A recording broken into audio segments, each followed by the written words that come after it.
एक घने जंगल के पास कुछ जानवरों को एक जगह से दूसरी जगह ले जाया जा रहा था।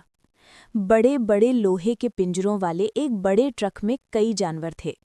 उन्हीं में एक छोटा सा गोल मटोल बेबी पांडा भी था। जंगल के बीच एक चौड़ी नदी थी जिस पर एक पुराना सा पुल बना हुआ था। जैसे ही ट्रक पुल पर पहुंचा, उसके एक पहिए ने एक बड़े पत्थर को टक्कर मारी। पांडा लुढ़कते लुढ़कते सीधे नदी में गिर पड़ा। पानी का तेज बहाव उसे दूर ले गया। काफी देर तक पानी में बहते हुए बेबी पांडा बेहोश हो गया। जब उसकी आंखें खुली तो उसने खुद को एक अनजान जंगल में पाया। हवा की खुशबू, पेड़ पौधों की आवाज और पक्षियों की चहचहाहट, सब कुछ उसके लिए बिल्कुल नया था।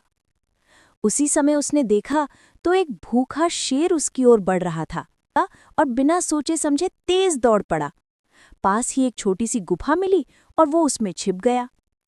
धीरे धीरे रात हो गई। अंधेरे और डर के बीच जब उसे जोरों की भूख लगी तो वो संभल संभल कर बाहर निकला।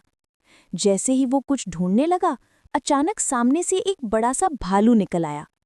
दोनों एक दूसरे को देखकर पहले तो डर गए, पर भालू ने धीरे से कहा, मैं तुम्हें चोट नहीं पहुंचाऊंगा। बेबी पांडा ने भी हिम्मत करके उससे बात की। थोड़ी देर में दोनों दोस्त बन गए। भालू ने कहा, चलो मैं तुम्हें खाने को कुछ ढूंढने में मदद करता हूँ। थोड़ी दूरी पर उन्हें हरे हरे लचीले बांस दिखे। बेबी पांडा खुश होकर उछल पड़ा क्योंकि बांस उसका पसंदीदा खाना था। भालू ने भी मुस्कुराकर कहा, अब तुम यहाँ सुरक्षित हो। सुबह होते ही हम रास्ता ढूंढेंगे ताकि तुम अपने परिवार तक पहुंच सको। सुबह की पहली सुनहरी किरणें जंगल पर पड़ रही थीं। भालू ने बड़े प्यार से बेबी पांडा उठाया और उसे अपने कंधे पर बैठाकर चलने लगा। रास्ते में बेबी पांडा ने अपनी कहानी भालू को बताई कि वो कैसे नदी में बह गया और जंगल में अकेला पहुंच गया। दोनों नदी के किनारे किनारे चलने लगे। कुछ ही समय में वे उस पुल पर पहुंच गए जहां से बेबी पांडा गिरा था। बेबी पांडा ने याद किया कि ट्रक उसी दिशा में आगे बढ़ रहा था। दोनों ने उसी दिशा में चलते हुए शहर की ओर रुख किया। जल्द ही वे शहर के ज़ू में पहुंचे।